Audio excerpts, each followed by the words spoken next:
We're just, as a city of Kelowna, we're just extremely grateful for the opportunity of Mr. Hansen to come to our community. Not only to share and inspire us with all of his experiences and accomplishments in the past, but also to speak to us about the next kind of goal to reach and how important it is for municipalities.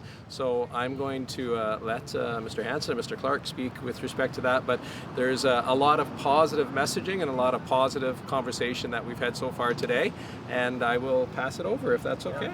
Yeah, thanks, Your Worship. Appreciate it. It's all great to be back to Kelowna and, of course, the Okanagan region, and to be reconnected with my dear friend Paul Clark.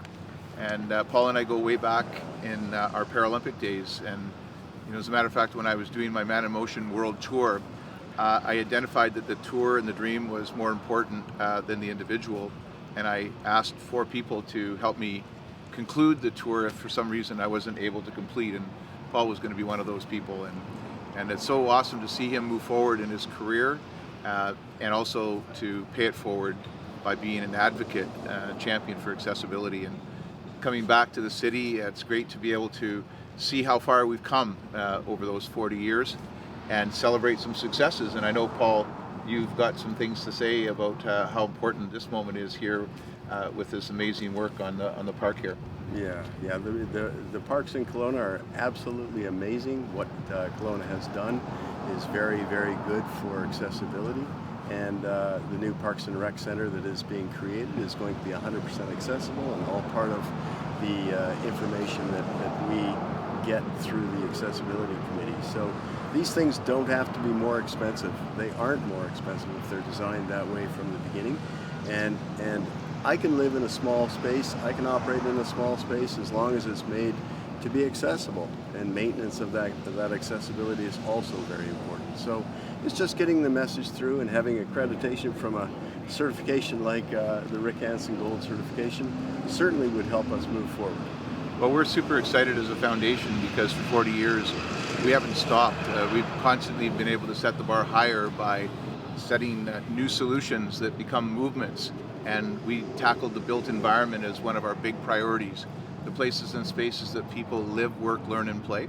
And we knew that we had to actually create a training curriculum so that whether it be people in public service, social service, or private sector, that they could all learn the same thing. They can all be accredited, speak the same language, and measure the same things, and then be able to manifest that so that it isn't all on Paul's shoulders or his worship's shoulders. It's all of us working together. And by being able to get thousands and thousands of people on the same page executing solutions, it gives us an incredible advantage, and it accelerates progress. The second thing that's important is to be able to measure where we're at. And so when you build a new building, if you get the planning stage completely done properly and rated to a gold level of accessibility beyond the minimum, then you know that when it goes into construction, when the concrete's poured, it's going to be done cheaper, and it's going to be consistent to what you actually agreed to, and it'll be a celebration on the back end, not a complaint. And it won't burden up human rights lawsuits, conflict, further taxing with having to retrofit brand new buildings over another 5 or 10 years. So this is a new way of doing business, and our foundation is really honored to be able to offer that support. And we're just thrilled that champions in the community have advocated for it and used it, and of course municipalities have actually been able to endorse it and saying this is good news here for this project, but also wouldn't it be great it was a policy for every project, and that Kelowna was working with every other municipality in the country to measure up and to share and to innovate and to go beyond the minimum. Well, Mr. Hansen, if I could just ask, so is this the launch of what your foundation is doing, or you've been doing this for quite a while, haven't you? Yeah, we've been doing this for a long time, and this is now the scale up. Okay. And it's also taking time to come and say congratulations to people who have adopted the project and are putting it into action, and being able to put things to a point where the new facility that will be built will be at that goal level, and citizens here can be confident that it's going to be an outstanding event and an outstanding product. And just for my clarification, either the mayor or Mr. Hansen, the PRC, the new PRC, is the aim is for have it to meet that standard of your foundation? Correct. And just for clarification, Paul, if you will, I'll let you take it, but I know he was working hard with regards to it, but it does, and Paul mentioned it does meet that standard. That was part of the development process that they went through, and as Paul had mentioned, there overall, it did not change our budget line. And that's the exciting part about it, because that means in the planning stages, people get together and make good decisions that are not only good for accessibility and inclusion, but they're actually financially responsible and sustainable. That gold standard, what does that look like? What does that You mean? can imagine that if you had a measurement from 0 to 100, when you rated the meaningful accessibility of any building, a minimum code would probably get you somewhere around 50 to 60 out of 100. Gold is 80 and above.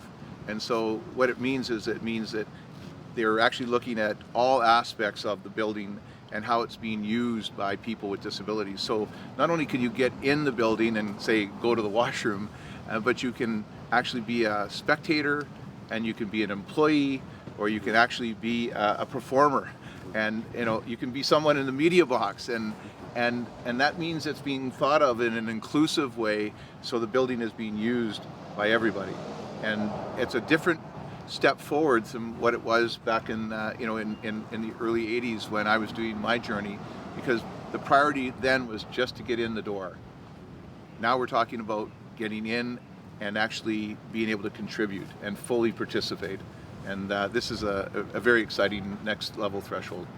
And Mr. Clark, I just want to get from you your thoughts on with the PRC. What does this mean for the community, for people that are in wheelchairs, that have disabilities? What does that mean for them?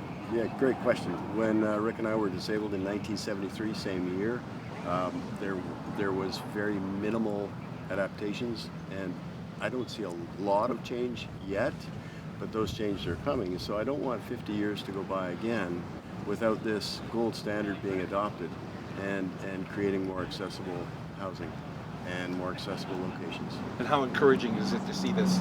This is very encouraging, because you know what? I mean, everybody's getting older. Anybody can have a stroke or a disability tomorrow.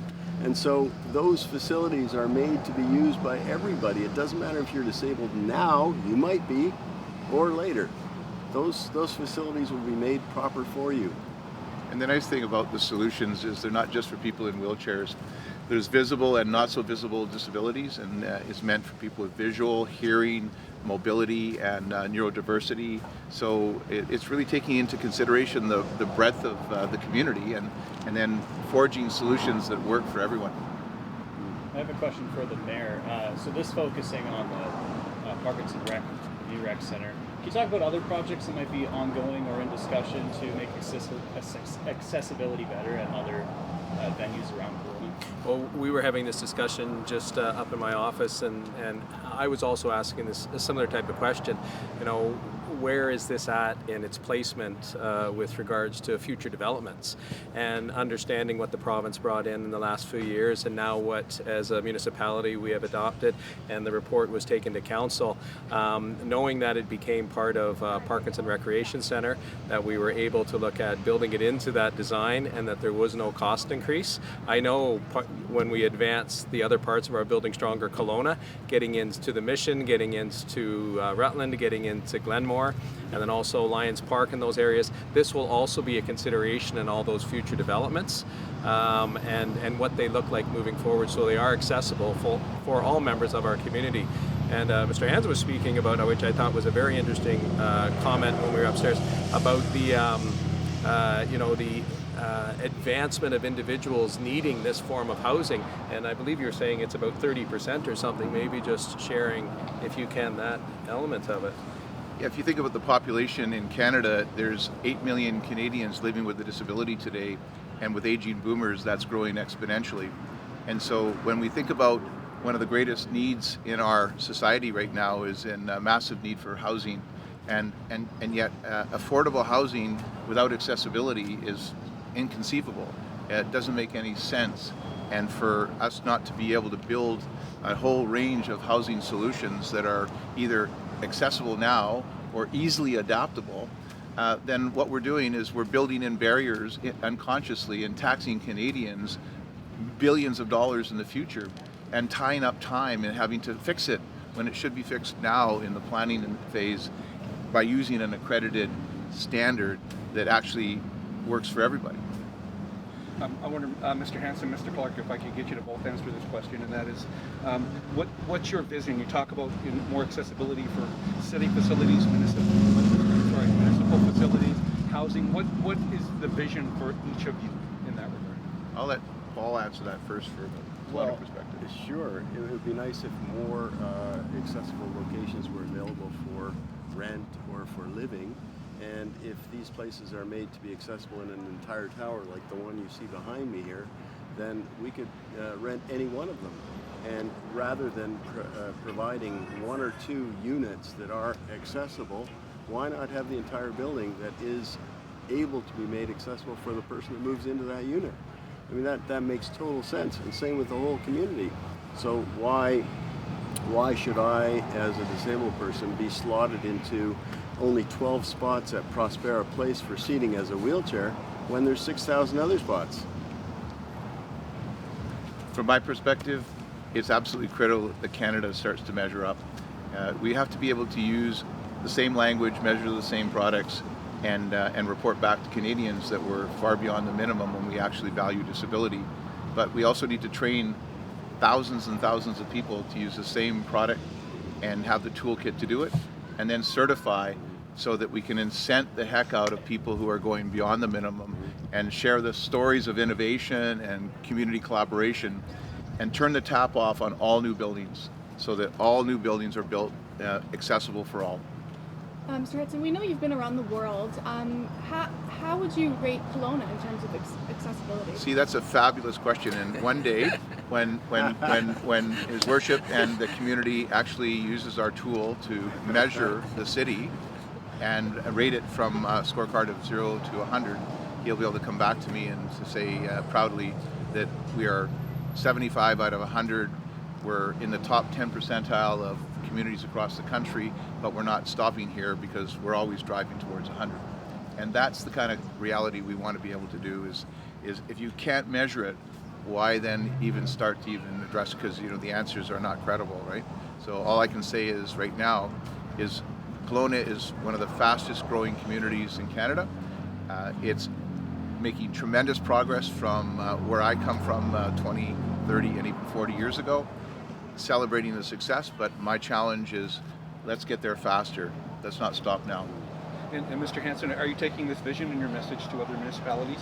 Yes, I just had a chance to talk to the regional district of the Okanagan, and I've talked to Federation of Canadian Municipalities, big city mayors, premiers across the country, Prime Minister, and it's time for us to create a common standard on accessibility in the built environment and make sure that we start measuring up and turn the tap off.